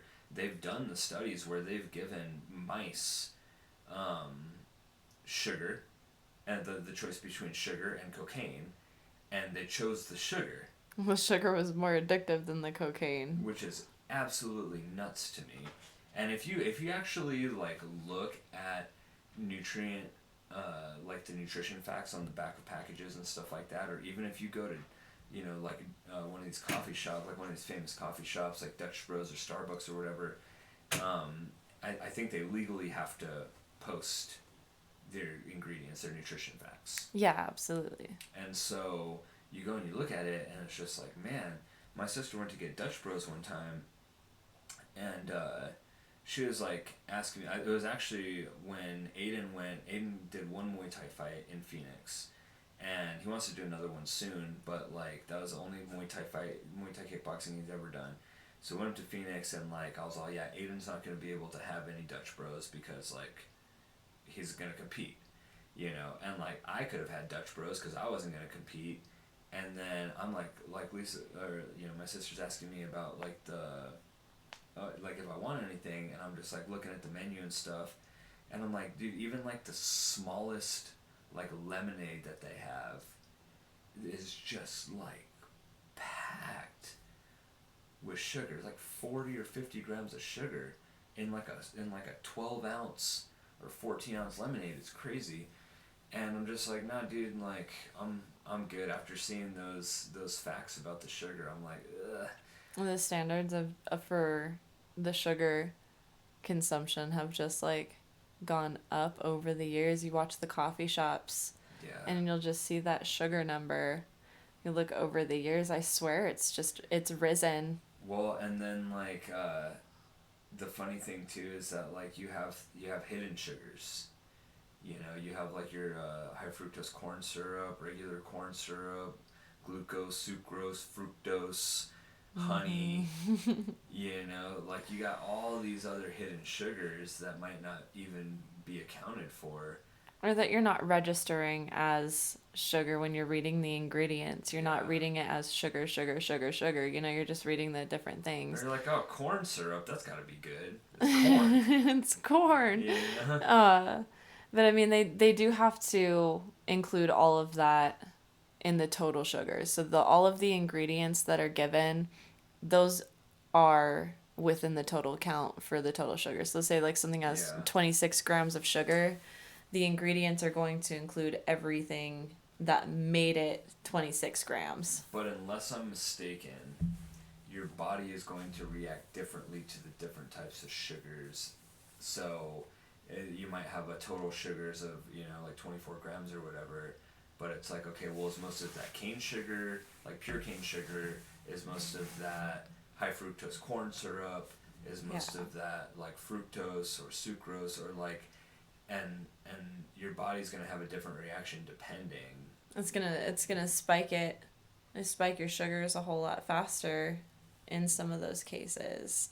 Yeah. So yeah, absolutely, Because it does play a part. And I mean, some people are a lot more sensitive than others to these things, and I think that's something that you could call it unlucky. In my case, is that I have a very sensitive system. You could call it like an unlucky thing, because I've had to miss out on everything. So like red dye number 40, migraines instantly. Well, it's like in the process of being banned right now. People Yeah. are removing it from there. Yeah, absolutely. But it's that one was just the worst one, and then the other ones I still have some kind of reaction to, whether it's a gut ache or a headache or just Yeah. not feeling quite right. And then you have all of the artificial sugars. So especially aspartame. Aspartame will give me one of the worst migraines. Yeah. It's always like the worst migraine reaction is to aspartame, but sucralose will do it too. And then I figured that even the natural alternatives like monk fruit and stevia will give me Or migraine honey, too. type. It's like raw honey. A Doesn't honey, mess you yeah. up. Honey messes up my stomach for some reason. So, I mean, I think that all plays into how my body handles carbohydrates and insulin and glucose levels. Oh, honey's pretty high in carbs.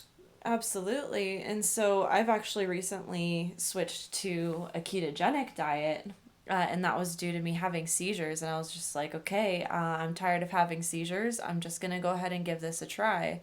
And we'll talk way more about this in another episode, Yeah, but we can get because into there's a so lot of much. detail. Yeah. Yeah, there's so much there, but switching just to the ketogenic diet for me was a game changer. It took away the chronic depression that I'd had pretty much my entire life, Yeah. mood fluctuations. I had more clarity of mind. The seizures went away. There's a million and one things that it changed for me. Yeah, it's crazy. It's like crazy how much it did change. And like the same diet probably wouldn't do the same thing for you. You know, it's Yeah. very different. My body needs different things in your body. Your body needs different things than Aiden's body. Aiden's body needs different things than, his grandpa's body. Like, everyone's real different. Which is like another good idea of something that we can talk about in the future, is how as a family of 4, we have different dietary needs at different times, like especially during a I cut. think that's coming on episode 2. Did I write that down already? But yeah, no, how we manage to get all of these diets in one household and it's be kinda able nuts. to afford it. So there's a lot of meals. For instance, like sometimes I'll put potatoes in the stew and I'll just avoid the potatoes because everything else is something that I can have. Yeah. So like I'll sacrifice that so that I don't have to make the potatoes separately from everything else. Or I'll make the meat of the meal separate from everything else in the meal so that I can set it up how I need to set it up to eat it high Yeah. fat, and then everybody else can have the meat however it was. Like, let's say it's a pasta night, we don't do a ton of those anymore, but Yeah. it's not something that I can do, but it's something that everybody else can do. Yeah. So I And just then like don't eat the pasta part. yeah, no, that makes sense. And then there's like other things that are like, it is very this last month especially was very specific because I started my weight cut from 160 to 145 pounds, and the way that I like to weight cut is by not losing any hydration. I like to Which is um, unheard of. yeah, and like the reason I like to do that is because I have a job that requires me to like use my brain. I'm a scientist, and I have to, in order to continue to be a scientist, my brain has to be firing on all cylinders. So I try to maintain my brain health is number one. I take a lot of supplements that help with that as well. Omega 3s and things like that. Creatine. Creatine. I do a lot of that stuff, and so what I do for my weight cut is I just restrict my diet. Like I'm very disciplined in my diet, and we can go into this another time too. But the gist is I cut out red meat. I only eat lean protein. I try to limit my animal product intake to 1 time per day. So if I have eggs in the morning, then I have to get my protein through another source like mushrooms or tofu or whatever at lunch. And then for dinner, I usually do just a protein smoothie. At least in like the last 2 to 3 weeks is what it seemed like. Yeah, it wasn't like I monitor my weight, and then if it's something that I need to just limit the amount of like food that I take in, and I just like need to make a smoothie. I'm pretty good at monitoring like my body. I understand because I've done multiple weight cuts, and I understand how my body responds to different things, and I know what it takes for my body to lose 15 pounds without cutting any water weight or doing anything like crazily drastic. I mean, I was in a calorie deficit for the last month, and then you can see that from the physique. The But drop in body fat percentage, it's what dropped your weight was yeah, your body fat percentage. You did a true cut and I rather than wasn't just dropping a bunch of hydration in the last couple of weeks. and I wasn't drained. Like No, yeah, you had good energy the entire time. and like the body is cut. It's not like just I don't look like I'm sickly. Yeah, You well, know. and in this case, I got incredibly lucky because my mentor was a gold gym stan type Yeah. 80s bodybuilding expert, but he was always so focused on things being done naturally. Mm. Like he only prepped people for natural competitions when it came to bodybuilding, and there is quite a bit of crossover for cutting for bodybuilding competitions and cutting for jiu-jitsu or MMA, Yeah. for just different martial arts reasons that you'd have to cut for a competition. There's a lot of crossover there. And this time around, there was like a lot of strength training involved Yeah. still with your routine. So it was extra vital because when you're a martial artist and you're cutting weight, you're in training every day. Mm. So you can't drop your calories so low. Because your body Uh, still needs to function. yeah, and so part of the way that we combat that, I think, is added micronutrients. So, like, all the food that you were eating was very intentional this entire time. Yeah, and I was blasting the body with micronutrients, and then keeping a 40-30-30 ratio where 40% of my calorie intake was protein, 30% was carbs, and 30% was fats, and healthy fats, so like avocados and nuts and seeds and things like that. And then Yeah. the carbohydrates were from low glycemic index fruits. Yeah, so there was like berries. There were berries involved the entire time. Yeah. And Lots then of greens. The other thing that I like to do is I like to set a schedule where I eat only every 4 hours. And my Yeah. understanding, and you can correct me if I'm wrong, is that like it takes 4 hours roughly for your body to like just digest things.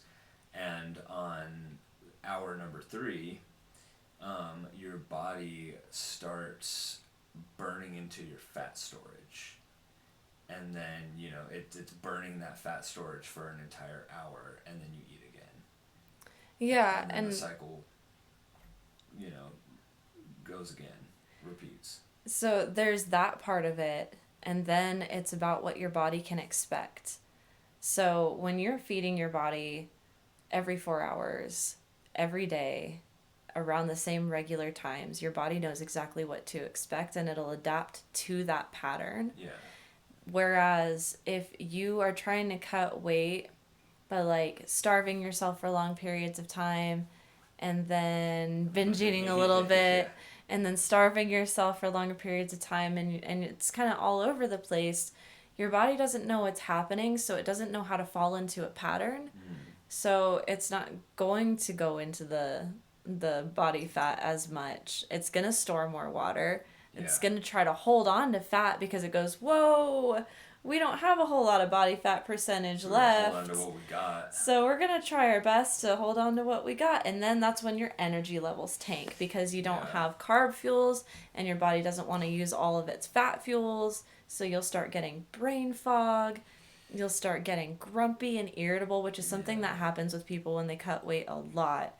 Is like they end up getting, and I mean, I've seen it in bodybuilders, and it could just be part of like the meathead mentality of some of the people, like specifically these people, but they definitely were a lot more aggressive. Like they had a lot less patience. Mm-hmm. And these were people that refused to just do it the right way and fuel their body in a way that wouldn't make them Yeah. grumpy. Well, and then like you're also, if you're not supplementing the things that you might be missing out on, then that's a problem too. Because if you're um, if you're not doing it right and your body is being depleted of things like B vitamins, that can play a huge role um, into mood disorders.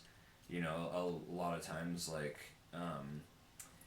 there's been links between deficits in like different B vitamins like B6 and B12 and things like depression, and Yep. stuff like that. So one of the things that I did as a supplement was B complex vitamins in the morning, and then I would take a fish oil with a vitamin D3 and two electrolyte tablets for breakfast, two electrolyte tablets, and then a fish oil for lunch. I take one electrolyte tablet before training and then one after training, and then I would finish off the night with a magnesium glycinate to help with sleep, and then also a third fish oil. I take a fish oil with every meal because it's essentially WD-40 for the inside of your body. Yeah, absolutely. And it's one of those things like when I was having seizures constantly, my more holistic practitioner had suggested a super high dosage of fish oil, of DHA. Yeah. So it's not something that you have to take just a small amount. If you're somebody that needs it for brain function or for joint function, like you can go a little bit higher on the fish oil. And it's just, I think part of the problem is that there's so much supplementation out there that you really have to understand what it is that you need for your body to perform at its optimal level. And Well, that's hard to find out without a coach. and I That's probably really haven't hard to even do. figured that out fully yet, for myself. There's Yeah. probably supplements that I need, but I also like, doing genetic testing and stuff like that will probably help you figure that out as well. But there's stuff that I probably could be throwing in there that would just help tremendously that I'm just not aware of yet. And I mean, and it's possible. I stand by the fact that a lot of supplementation is unnecessary.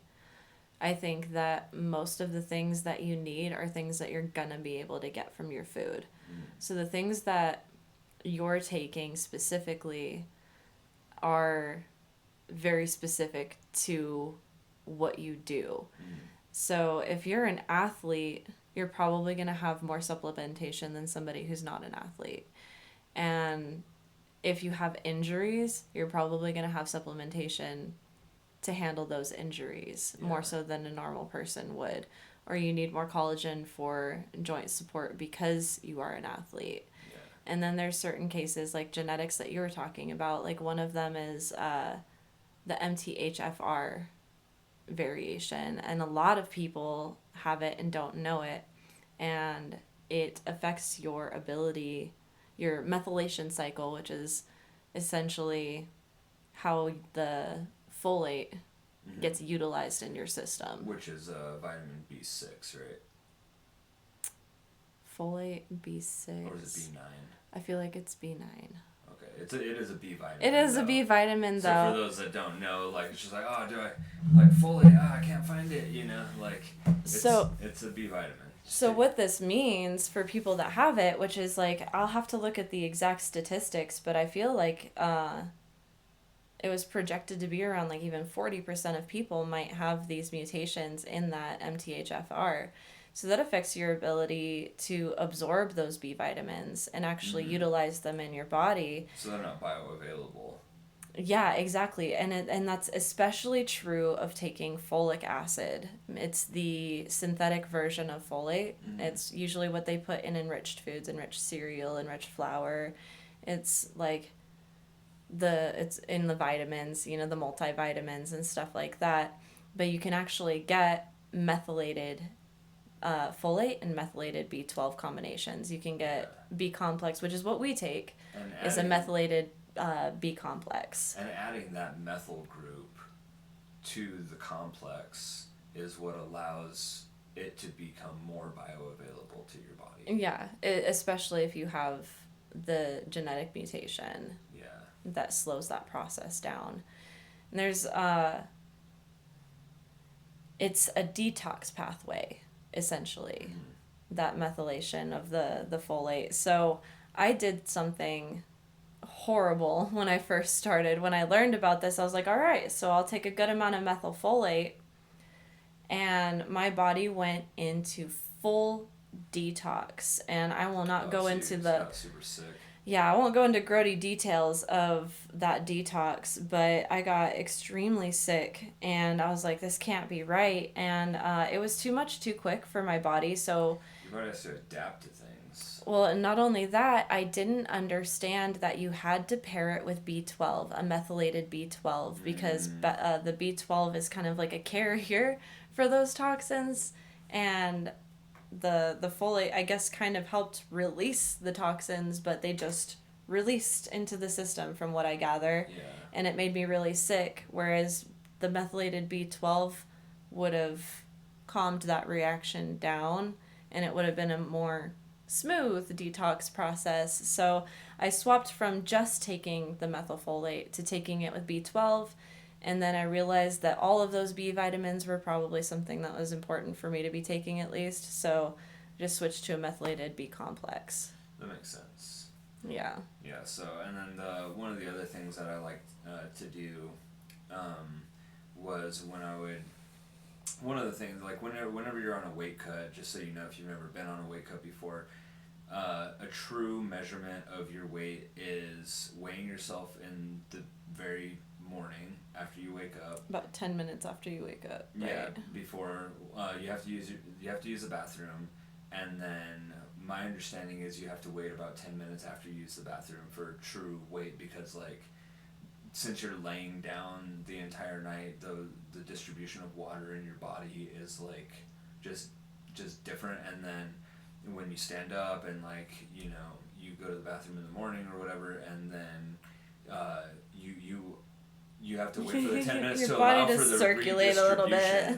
Yeah, you have to allow for the redistribution of that water to go to its specific areas that it wants to go to, right? Yeah, I got the blood flowing. So you don't eat, you don't drink, and then you go to the bathroom, you wait 10 minutes, and then you weigh yourself. So I would do that in the morning, and then I would go on a 20-minute fasted walk before even drinking any coffee or drinking any water or anything like that. Just throw throw my coat on, and then I'd walk for 20 minutes. And what that does is it kickstarts the fat oxidation in your body, and your body, it relies less on glycogen for energy, and it relies more on burning stored fat Yeah. in order to get that energy, because it has to come from somewhere. So, and that was a tremendous, even just that 20-minute walk in the morning just did tremendous things for the weight cut. And then I'd do an afternoon walk where I'd go on a 20 to 30-minute walk after lunch, to help with the digestion process and stuff like that. And the thing too is and also, like, back to the food, I also cut out low or high glycemic index fruits. So I wasn't eating mango or apples or Bananas.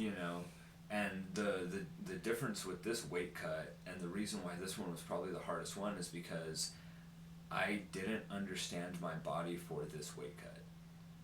I only understood my body for previous weight cuts because I wasn't doing supplemental strength training at the same time.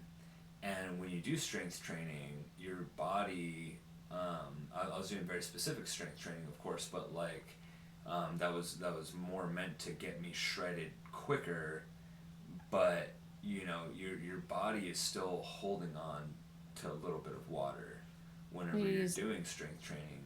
When you're utilizing your muscles are going to require the water. Yeah, because it's pushing water into those muscles, right, to keep them hydrated and stuff. And so it seemed like this was a harder weight cut, because before, when I wasn't doing supplemental strength training, I would just cut out certain foods, and then I'd be able to drop the 10 or 15 pounds like fairly easily. It's like, okay, I could do this in 2 weeks, no big deal. Yeah. But this time around, since I was doing strength training, and then my diet got different too, because when the very first weight cut I did, my very first competition in 2021, I would like come home after a day of dojo. I just like quit drinking beer because I was like just heavy in carbs, but like in sugars. But I would come home, I'd get like a cup of cottage cheese, and then I'd throw it in a bowl, and then I'd get like 4 or 5 strawberries, throw it on top of that, and that's what I would eat for dinner. Like, that was it. But I've cut out, and like cottage cheese is a good amount of protein, and stuff like that. But I kind of developed this lactose sensitivity where I cut out like cow's milk, I cut out like cheese, I cut out so that means like Greek yogurt. I couldn't even drink like the whey protein. I was having to have the egg white powder protein, and so I cut out dairy. So that means like no Greek yogurt for protein, no cottage cheese for protein, none of that stuff. Well, and if it makes you feel better, within the last maybe at least 2 weeks of a cut, it's something that I wouldn't recommend for anybody anyway. Yeah. Like any kind of dairy in the last like couple of weeks. Well, and it worked for me when I wasn't doing supplemental strength training. Yeah. Because it was just the scale that I was worried about, because I wasn't packing on extra muscle at the same time. And I think that there's a huge difference here in what you can and can't get people to do. See, for you, endurance is an easier thing to get you to do because it's part of my everyday life. It's part of the training that goes into these grappling tournaments or MMA matches or whatever it is that you're going to compete in. Yeah. The weight cut is going to be very endurance based because you're doing really hefty endurance and cardio at the dojo.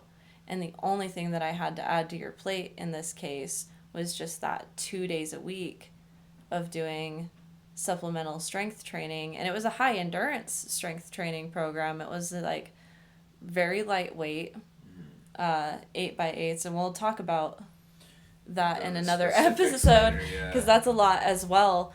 But, man, where was I going with that?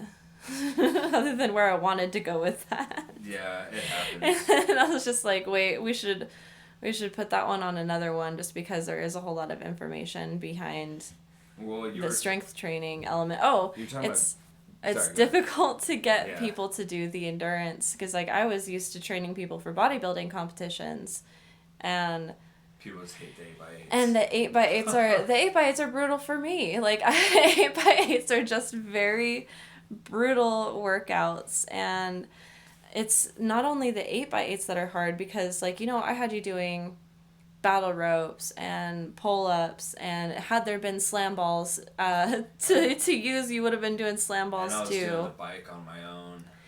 And And those hitting are the bag. those are all things that are really hard for bodybuilders, and that's the stuff that shreds you at the end and gets you ready for a competition, Yeah. and starts hitting all those really beautiful tiny muscle fibers that are hard to build, is those very high endurance, time under Yeah. tension, low rest. And the good thing about the battle ropes, not only for the endurance and stuff like that, is the explosiveness. Yeah, the power. You know. Especially when you're not just here doing these, you're doing slams. Yeah. When like you're doing little those jumps and slams, and then like the oblique ones where you're just turning, you're getting your body to move in like that certain way that's really conducive for jiu-jitsu, because you're twisting and turning your body like crazy.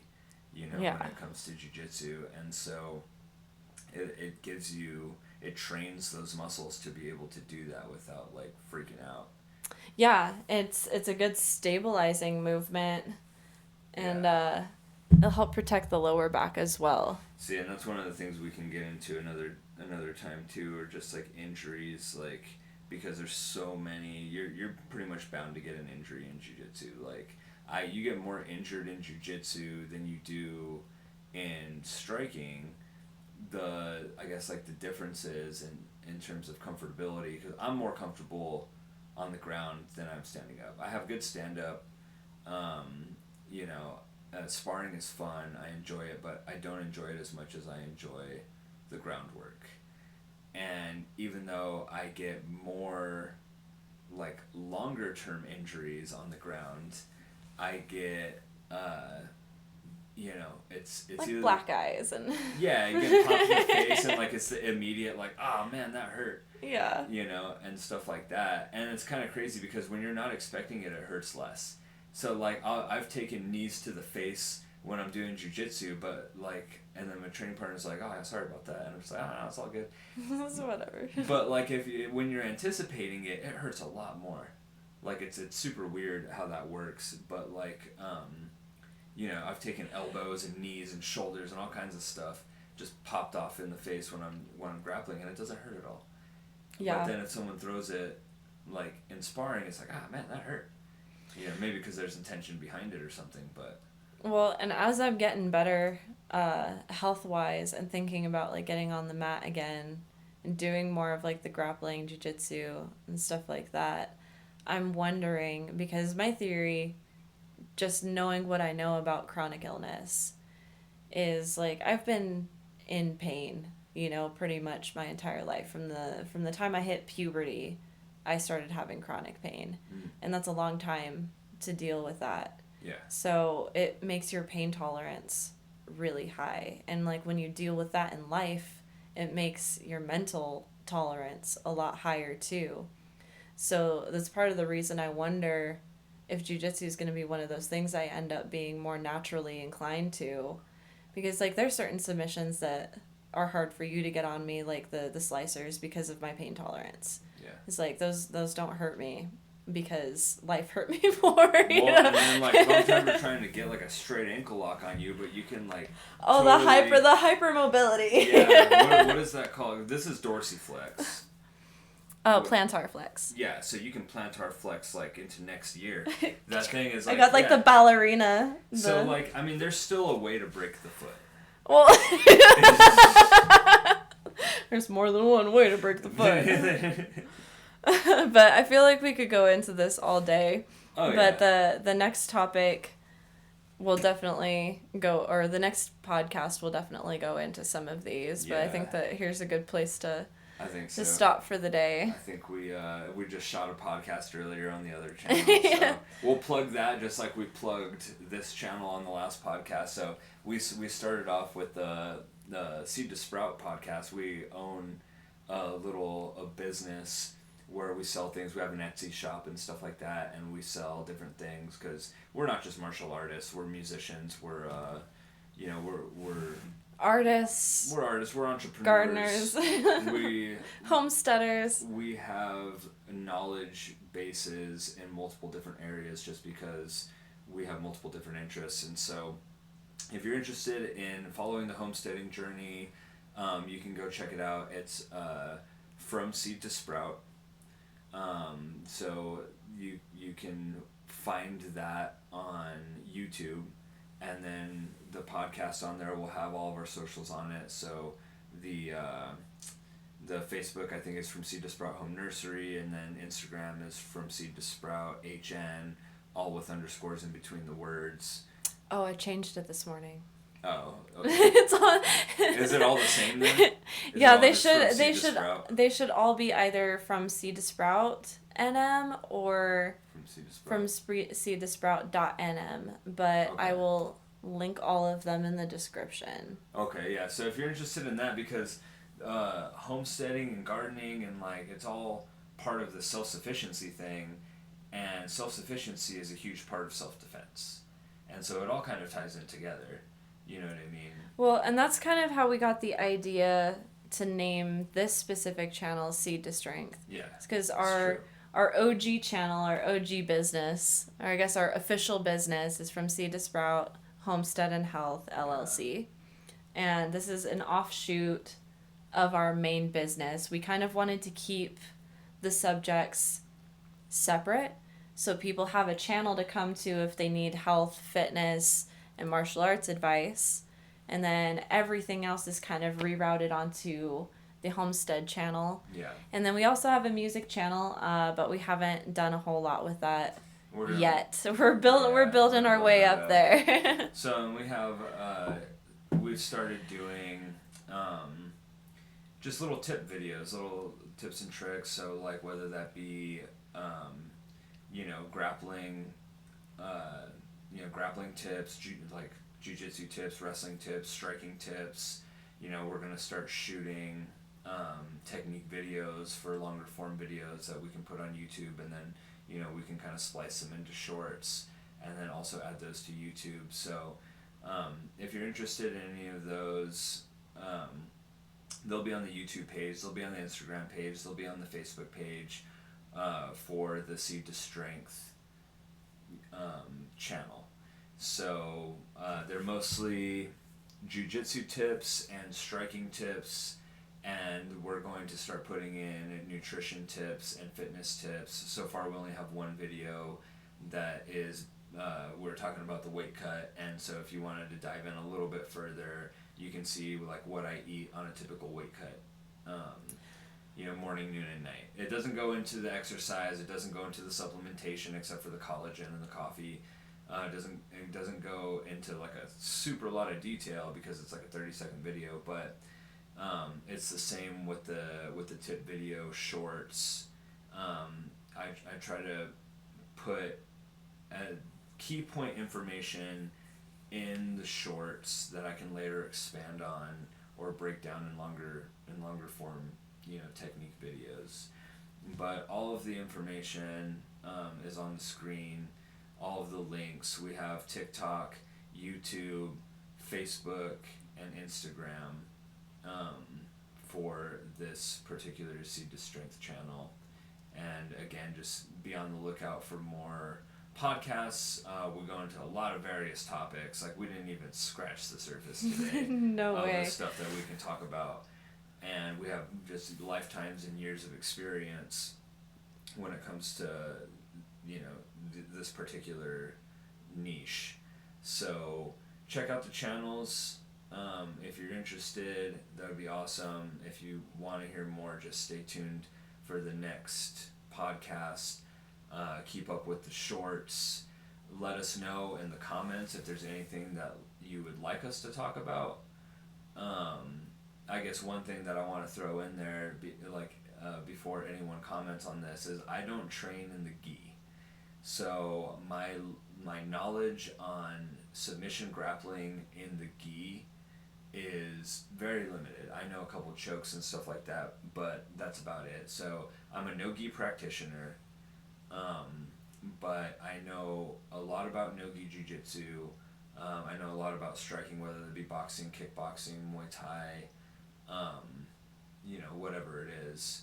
So if there's any interest in any topic that you want covered, we have the martial arts background, we have the nutrition background, and we're not just talking as people that don't live it on a daily basis.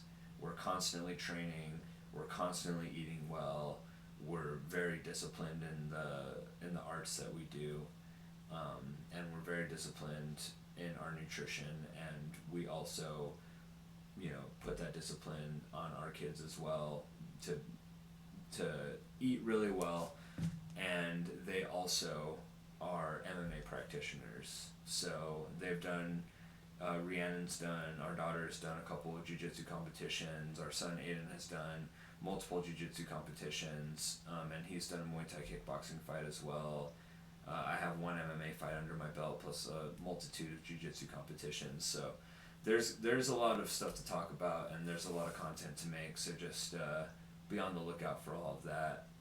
And Yeah. I don't know if you have anything to sign off on. Just gonna say, stay tuned for next week's yap session. Yeah.